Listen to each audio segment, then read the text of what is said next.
अस्सलाम वालेकुम स्टूडेंट्स। आज की वीडियो में हम 9th क्लास के फ़िज़िक्स के इम्पोर्टेंट शार्ट क्वेश्चन पढ़ेंगे। तकरीबन 90% शार्ट क्वेश्चन इन्हीं में से आएंगे। आज की वीडियो में मैं आपको 5 शार्ट क्वेश्चन पढ़ाऊंगी। नेक्स्ट वीडियो के लिए मेरे चैनल को सब्सक्राइब कर दें और वीडियो को लाइक कर दें। अच्छा जी, आज पहला क्वेश्चन है जो वो है define plasma physics and जियोफ़िज़िक्स।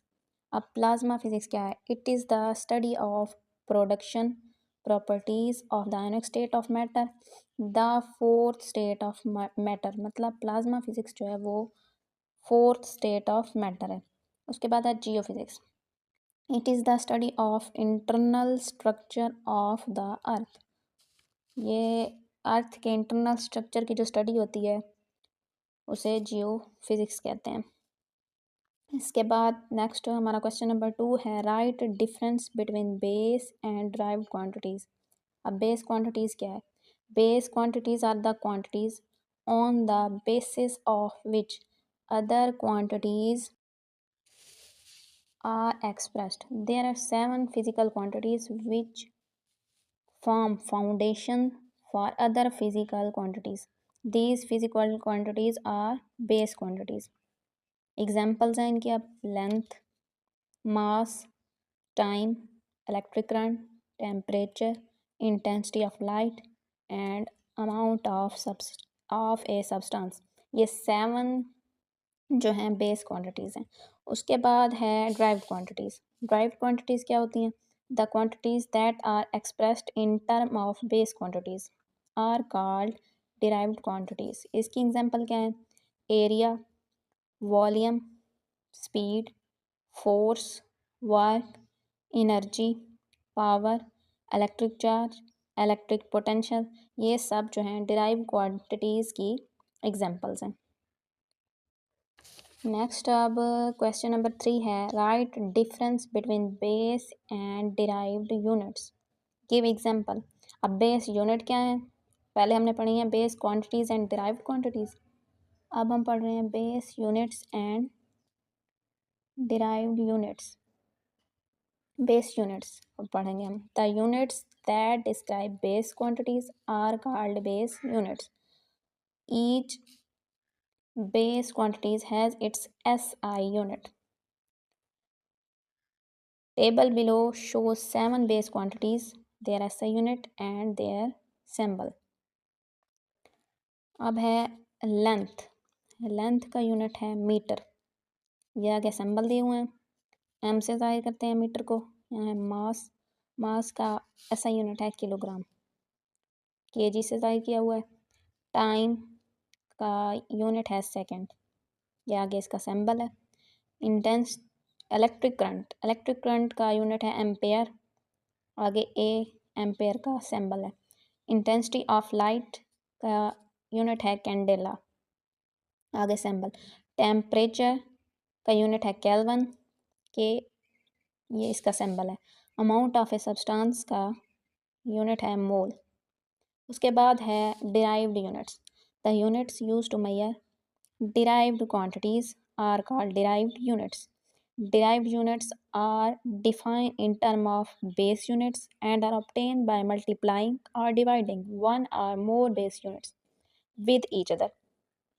The units of area, जब जो एरिया का यूनिट है वो है metre square and the unit of volume का यूनिट है metre cube are based on. दरअसल ये metre square and metre cube base हैं मीटर पे। Are based on the unit of length. Length का जो यूनिट है विच इज़ मीटर। अब हम इनकी एग्जांपल आगे देखते हैं और यूनिट्स। डिराइव्ड क्वांटिटीज़ में है स्पीड। स्पीड का यूनिट है ms-1। इसी तरह एक्सेलरेशन का यूनिट है ms-2। वॉल्यूम का यूनिट है मीटर क्यूब मतलब m3। फोर्स का यूनिट है न्यूटन। और kg ये भी फोर्स का यूनिट है kg/m(s-2). ये कैसे है? फोर्स जो होती है F = m/a। मास मतलब m का आ गया kg और a का आ गया ms2। ये ms2 जब ऊपर जाएगा ms-2 हो जाएगा। इसी तरह प्रेशर का यूनिट है पास्कल या NM-2, ये भी इसी का ही यूनिट है, या kgm-1 s-2, ठीक है। इसी तरह डेंसिटी का यूनिट है kgm-3। कैसे आता है डेंसिटी का, रो को डेंसिटी को ज़ाहिर करते हैं रो से, रो इज इक्वल टू m/a।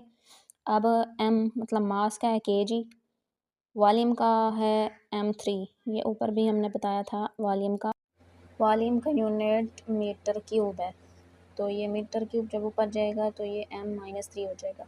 इसी तरह चार्ज का यूनिट है c और इसका सिंबल ये भी है AS, ठीक है। उसके बाद है question number 4, define atomic physics and nuclear physics. Atomic physics क्या है? It is the study of the structure and properties of atom. Nuclear physics, it deal with the properties and behavior of nuclei and the particles within the nuclei।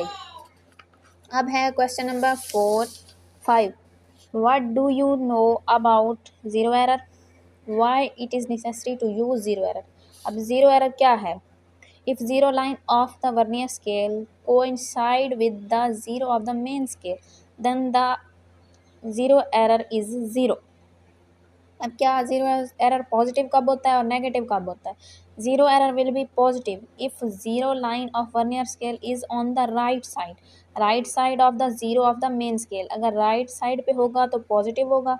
Zero error will be negative if zero line of vernier scale is on the left side of the zero of the main scale. अगर right side पे होगा तो positive, अगर left side पे होगा तो zero error negative होगा। अब कह रहे हैं कि why it is necessary, zero error necessary क्यों है? Zero error is necessary in measuring instrument to obtain an extreme correct value. Extreme correct value को मालूम करने के लिए हम क्या करते हैं? ज़ीरो एरर का इस्तेमाल करते हैं, सो इट इज़ नेसेसरी। ये हैं हमारे आज के 5 क्वेश्चन। नेक्स्ट वीडियो के लिए प्लीज़ मेरे चैनल को सब्सक्राइब कर दें। उम्मीद है आपको समझ आ गई होगी।